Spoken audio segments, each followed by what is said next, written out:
Hello and welcome to the KOFISI Connect podcast, your source for a wealth of roundtable discussions on the workplace and business, as well as cultural news and trends from the diverse and dynamic continent of Africa. I'm your host, Georgia Webber, and today I'm very pleased to introduce Innocent Kinara from Rasugu Kinara Company Advocates. He's a commercial and dispute resolution lawyer. He's joining me today to talk about leadership and legal risks for business in Kenya. Welcome, Innocent. Thank you, Georgia. Thank you for having me. Our pleasure, our absolute pleasure. So first of all, I can't not mention the Kenya's finance bill, which came out at the end of just last month. In your opinion, kind of what are the main areas a founder or a business owner should be aware of that's in there?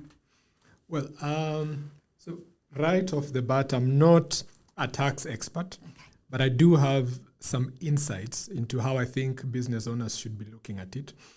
The good news is that, number one, it's not a very big bill. Traditionally, we've seen bigger ones. This one was, one of the surprising things about it was really small. No new taxes was kind of the hashtag given on X when people were talking about it, because obviously the government is now wary of introducing any more new taxes. What I think founders or business owners should be looking at is just investing in robust accounting systems and proper tax advice to just get tax right and get it out of the way. Because one of the themes that's coming out clearly from this bill and from the last couple of finance acts is that the KRA and the government is really working hard to raise revenue. Mm-hmm. So we are seeing a lot more enforcement action with the rolling out of e-teams. Mm-hmm. So a decent level of tax compliance is no longer optional for any serious business owner. So the major thing for me would be to invest in robust accounting systems and tax advice and just get your tax issues in order. As well, I could throw in something about then business owners needing to think about the impact of taxation on their core business. And maybe we could go into this more later on, into things like pricing. Sure. Now, yeah. I think most businesses have to think about taxation in their own pricing to customers. Thank you. So there were obviously a lot of protests this time last year. So you feel like the government has sort of been listening to the people? What sort of major changes do you think the government has made? So like I mentioned, I think in my opinion, the major change has been the minimal changes that we've seen in this finance bill. So that's been really big because historically, year on year, there's been fairly radical changes from year to year, but this time there actually isn't any radical change that we are seeing. So that for me is the biggest change. You can call it the biggest change has been no change in tax policy year on year. Yeah. Because there are, it seems that before there were always sort of more, as you say, increasingly complex regulatory kind of environments. So I suppose, if you've got any advice for people starting up business or new founders, if they were starting up a business in Kenya today, what's the kind of the biggest advice or the best advice you would give them? For anyone starting out a business in Kenya, my advice would be to get the basics right. So as far as taxation is concerned, make sure you understand the tax implications of the business you're getting into.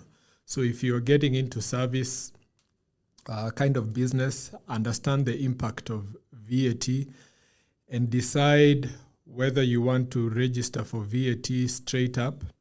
Because one of the challenges is if you start a business without thinking about tax from day one, I think those are kind of the businesses that struggle with the changes in tax. I think most of the businesses that already take care of tax issues well enough only have to make some adjustments. So that would be the biggest thing, and that has to do with setting the right infrastructure in your business from day one.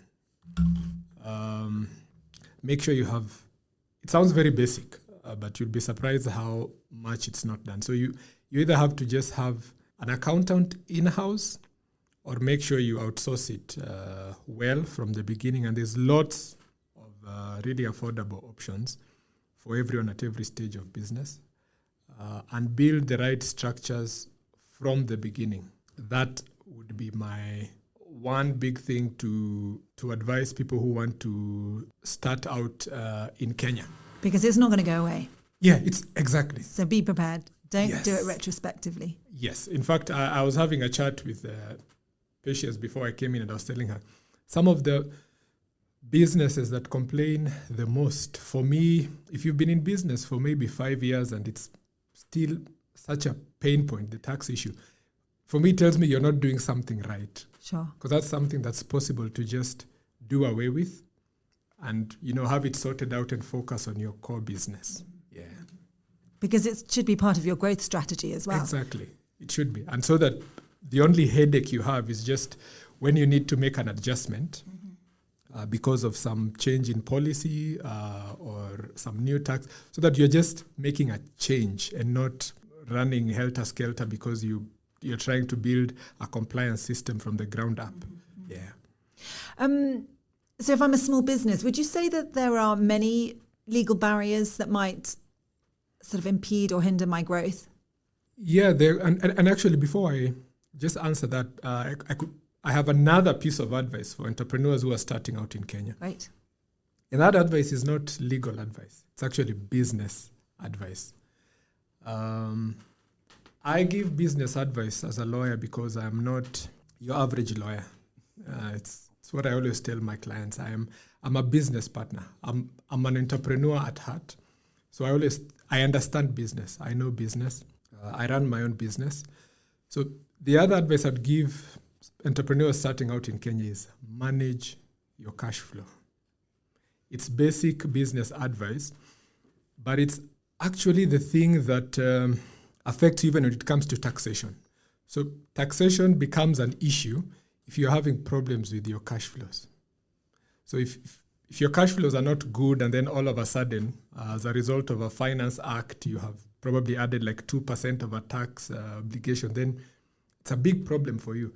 But if you've managed your cash flows well, the adjustment isn't as painful. And so to your other question on legal barriers, I would say, to be honest, over the last couple of years, it's gotten easier to do business in Kenya. Now, I don't know how many people would agree with me, but I don't think it's really a matter of opinion. There's some fair bit of objectivity to it. Because if you look at the ease of just creating an entity, it's so much easier nowadays. On eCitizen, you could even do it yourself if you don't want to hire someone to do it for you.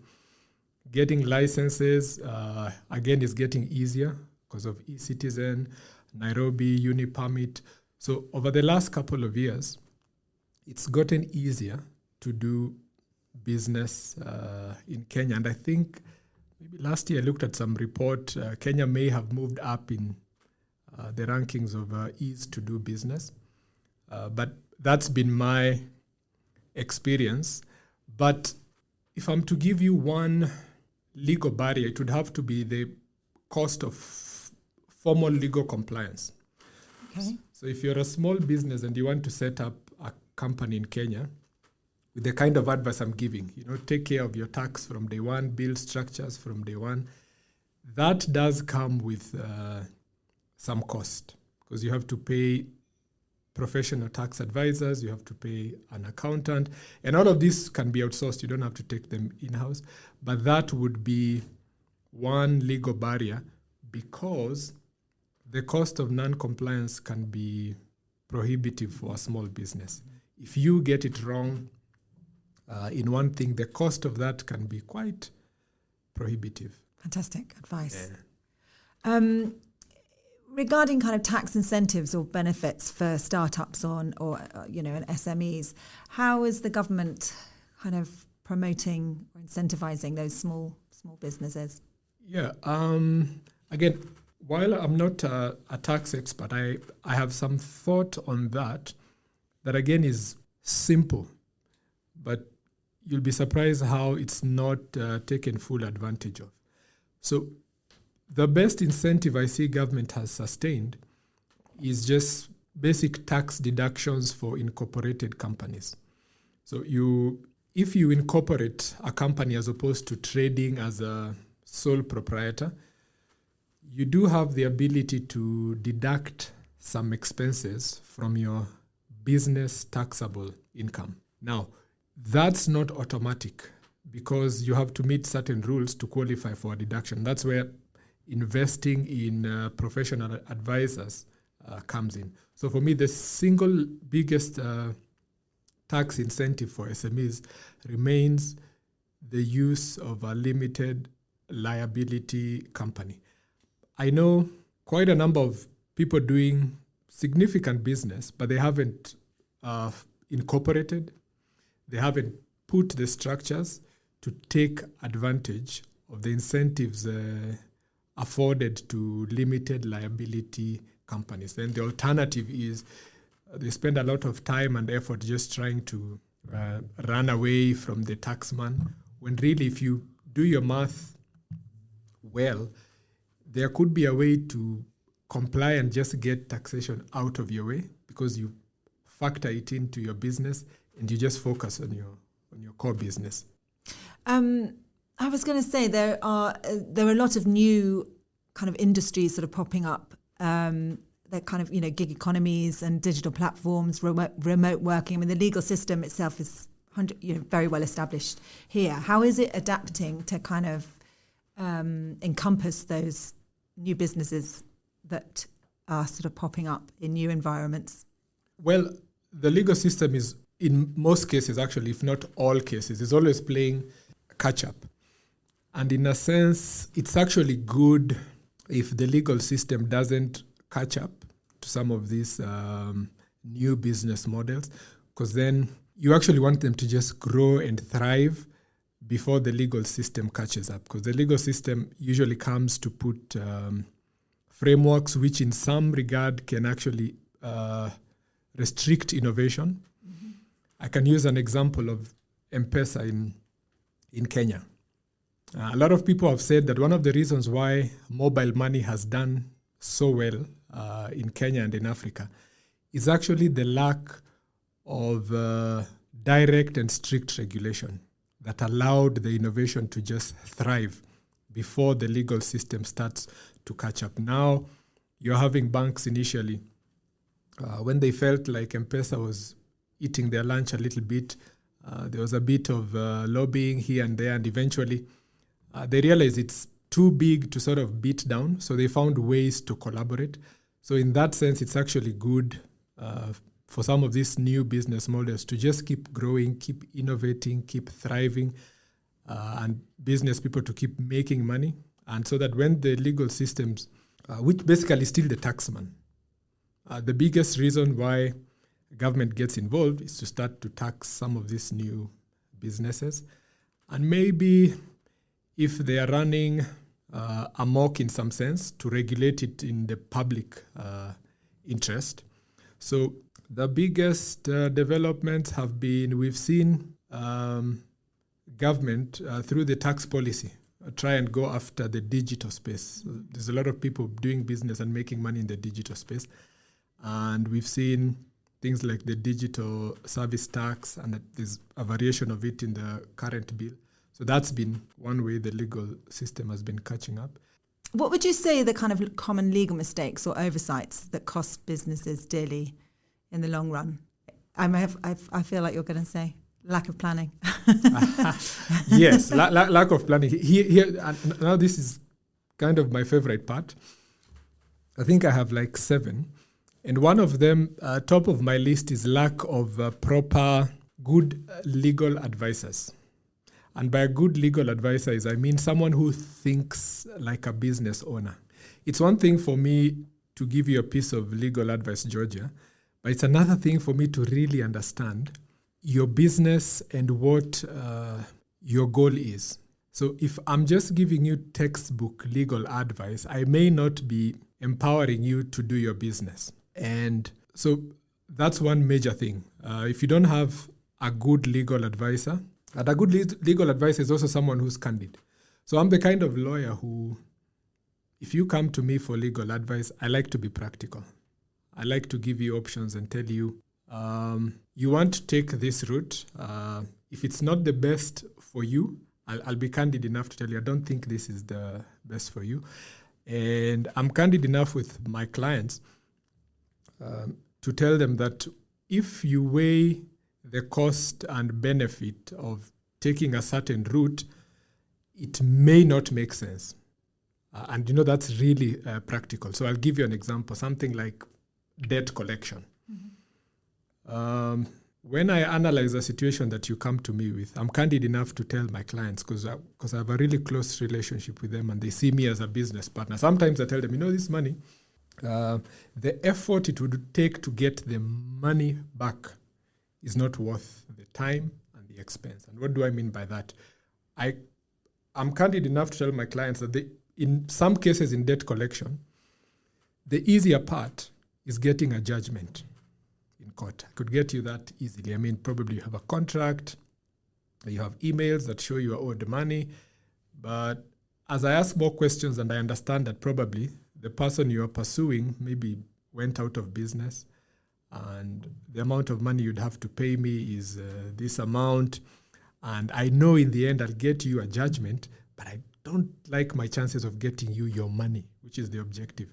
So I just like to be practical and tell my client, okay, I could get your judgment. I'm not liking the chances of me actually getting you your money back. So you have a decision to make here. So that the lack of such an advisor is something that costs you dearly in the long run.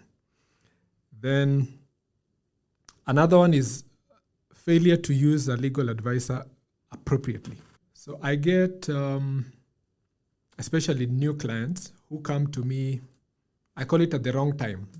So you've come to me when the situation is dire and there aren't many options to try and resolve. And when I look at the situation, I'm thinking, if you had come to me at this point, there's something I could have done, there's something I could have told you to manage this risk better. And so that's another thing that costs businesses dearly in the long run. You come with an issue and I look at it and I'm like, if you had just talked to me at this point in time, would have made a world of a difference. So I train my clients personally to work with me and have me as a legal advisor, a business partner. And obviously, it takes someone who gets that and understands the need to pay for that, because then they reap the rewards long term, because clients like that end up avoiding some of those pitfalls. So are you like on a retainer when you're a business partner? Yes. Okay. Yes. And it's the model I prefer the most, because that's actually the way I tell my clients they can extract the most value out of me. And I tell them the amount of money I'm going to save you across the years, and what you're paying me is a very good deal for both of us. And I have enough experience to be comfortable about that situation. And I have a couple more. I don't know, you want to hear some more? This is for, the listeners and the people, the business owners. I think this is great advice. Yes. The other one is something I mentioned earlier on, cash flow. I talk about cash flow as a lawyer because, as I said, I'm a business partner.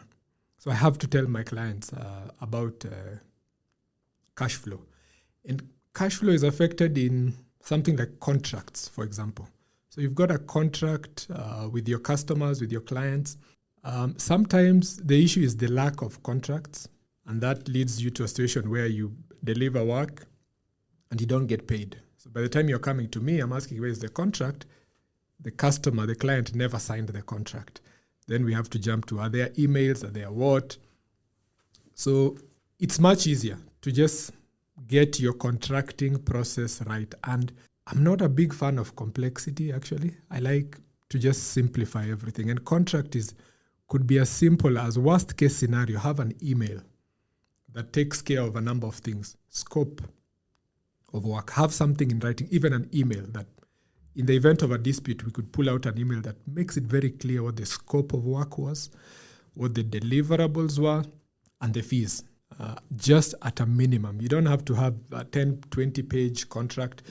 Depending on the business, you might need that 10, 20-page contract and then have it signed. But you'll be surprised how that is taken for granted in businesses a lot. And another aspect of cash flow is collecting from your clients. In my experience, I've found businesses and business owners are maybe, shy to collect what they are owed from their customers. And so what I tell my clients is you can't have a conversation about getting paid for work you've done for 3 years. Something is wrong with, in my opinion, how you are running that business. And what ends up happening is you could pile up a lot of money you are owed. And the thing that actually kills most businesses world over is actually cash flow. Mm-hmm. So as a good business partner, I tell my clients to take care of that from a process perspective. And I've seen this time and over again. You have a sales team.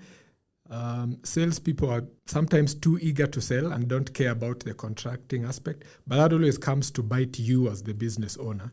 Sure. So I tell them to really look at the sales process and make sure how the clients and engagements are onboarded manages risk at that point. Because once you deliver a service or a product goes out, good. But the other really important bit of it is getting paid. You have to get paid. You've done work, you are entitled to get paid. So don't be shy. Yeah, don't be shy. Don't be shy. I meet clients we've been talking to this person for 1 year, 3 years. That's too long. Yeah, and another one is I call it operational risk management. So this one is a lot of businesses run either without structures or with structures on paper, but they are not actually implemented. What's the risk there?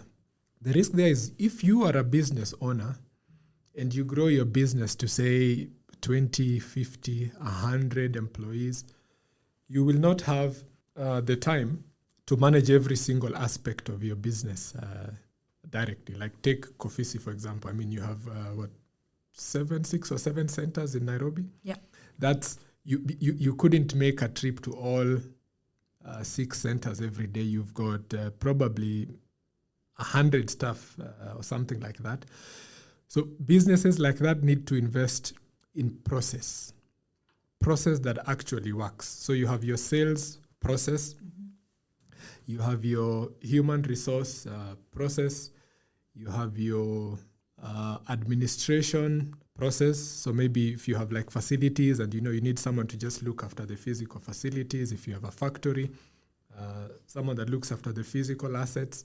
You have the finance process, someone handling and looking at the money coming in, money going out.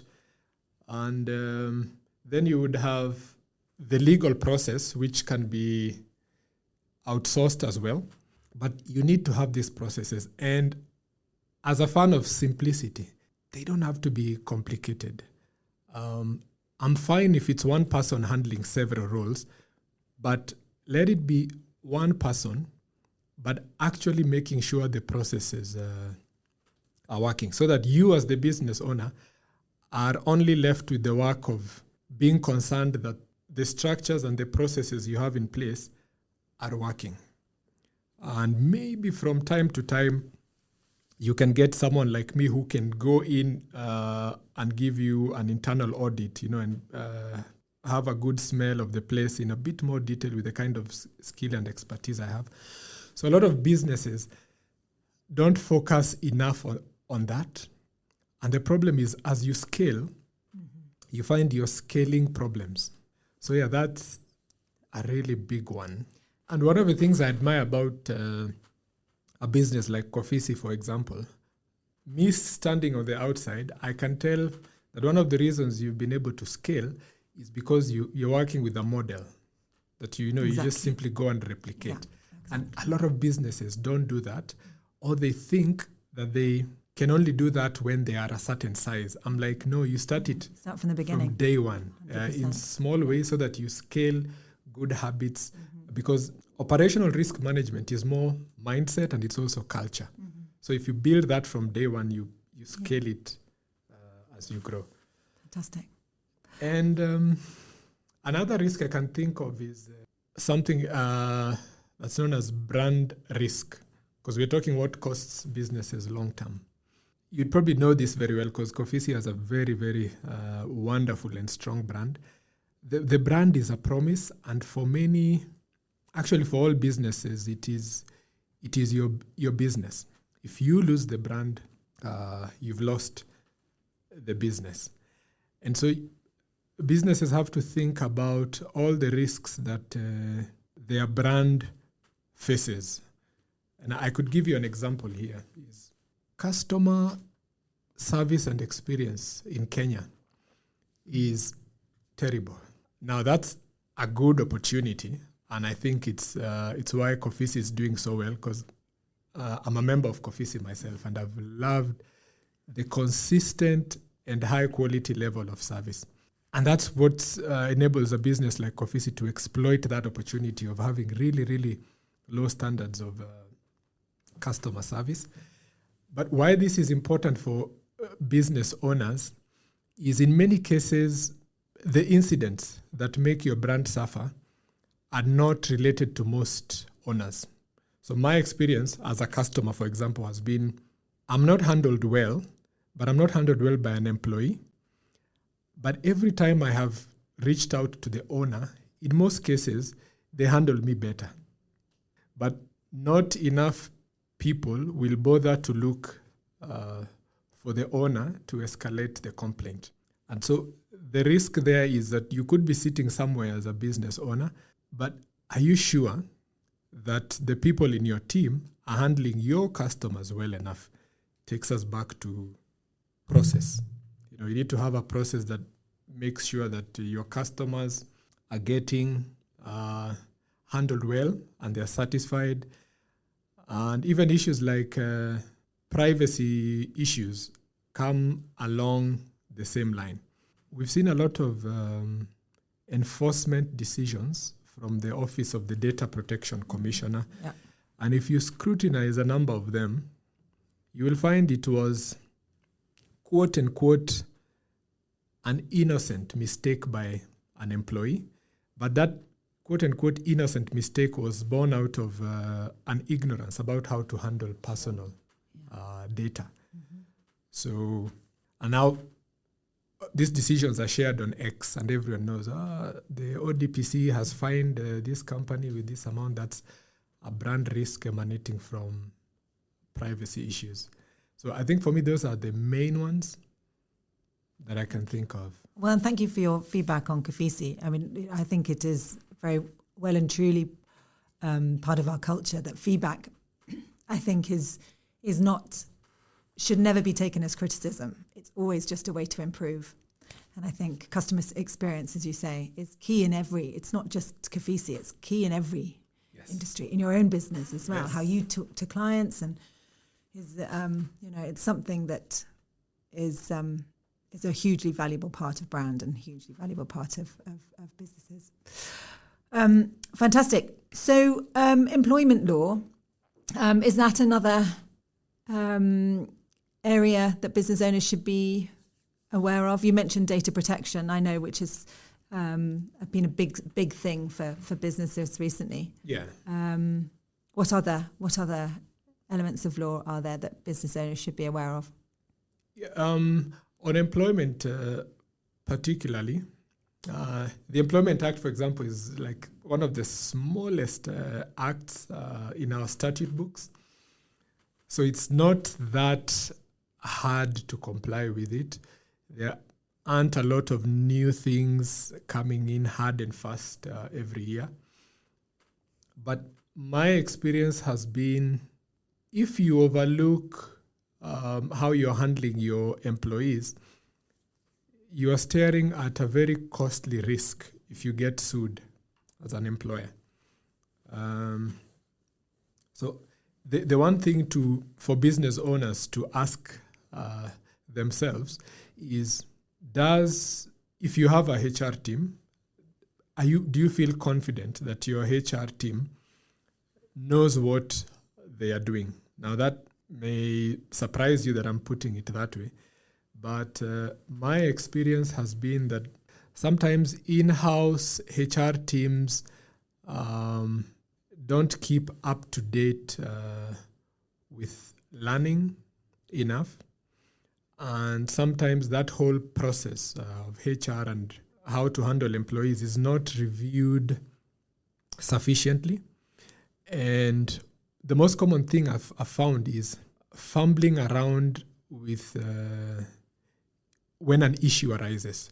To my mind and what I tell my clients, it should be really simple. You should have documented processes and templates. Like if this happens, you're not scampering, what do we do? A competent HR person should know exactly what to do. Mm-hmm. They should have a template. And again, when in doubt, the best time is to pick up the phone and call your legal advisor, someone like me, before you take any action. Because the cost of getting sued by an employee could be very high. And for employment disputes, the advice for business owners is, if you get it wrong, especially on process, you can't win in court. You can't win in employment court. I mean, you have to have shown that you've gone all through all those processes. Yes. So then, yeah. And even if you had a very valid reason, I mean, you caught your employee, you have all the evidence that they were stealing money from you, you still have to follow the process. You will lose and pay that same employee who stole from you just because you skipped a mandatory way of separation. Mm-hmm. Yeah, and so I always tell the advice to business owners is, make sure your people or you yourself are very confident about issues around employment, issues around how to handle data.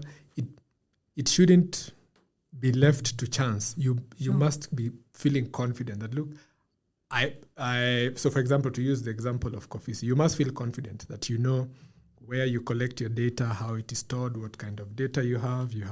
You must feel confident in the processes you have and in the people handling that kind of work for you data. And the good thing is something like a data privacy contact, which is a statutory requirement, can be outsourced. Someone like me, obviously, just so that you have the confidence to know that this is taken care of. Fantastic.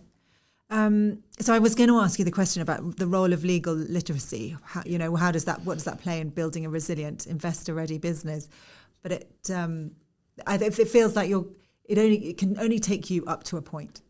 Legal literacy for business owners? For business owners and founders, I think it's everything, in my opinion.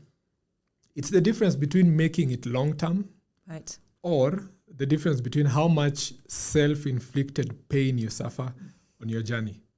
So I have this thing where I have clients who send me contracts to tell them what they say. They're my clients, but I ask them, have you read the contract yourself? Because I never like to have clients who haven't read their own contracts. Because you know what the issue is there, Georgia? I read the contract for you. You haven't read it. I tell you what I think. I tell you it's a good contract. But guess who is living with the contract through its life cycle? It's not me. It's you. And the fear is you could get it wrong on something very basic that's in the contract. So, for example, the mode of communication, or just some detail about the scope and deliverable. I'm not an expert on my client's business, so I may read through something that doesn't strike me as a risk on something like scope.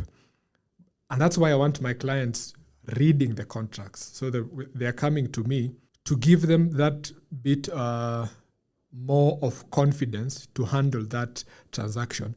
But for my client's own good, they've read the contract and they can manage the risk because they are aware.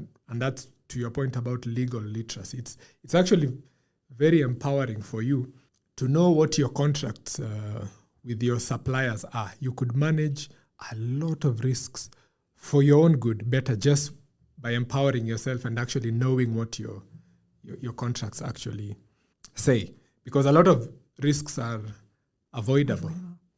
Yeah. And as far as building investor-ready businesses, it's just what we've been talking about. If you have that legal literacy and you're building your structures from day one, you end up building a very attractive business for investors. And you build risk management from day one. And because I also do due diligence for investors, you can always tell a business that's run well and a business that's not run well. And so it makes a big difference. Yeah. Fantastic. Some wonderful advice. Thank you so much, Innocent Kinara from Rasugu Kinara and Company Advocates. Thank you for joining me in the studio today. It's been a pleasure. Thank you so much, Georgia.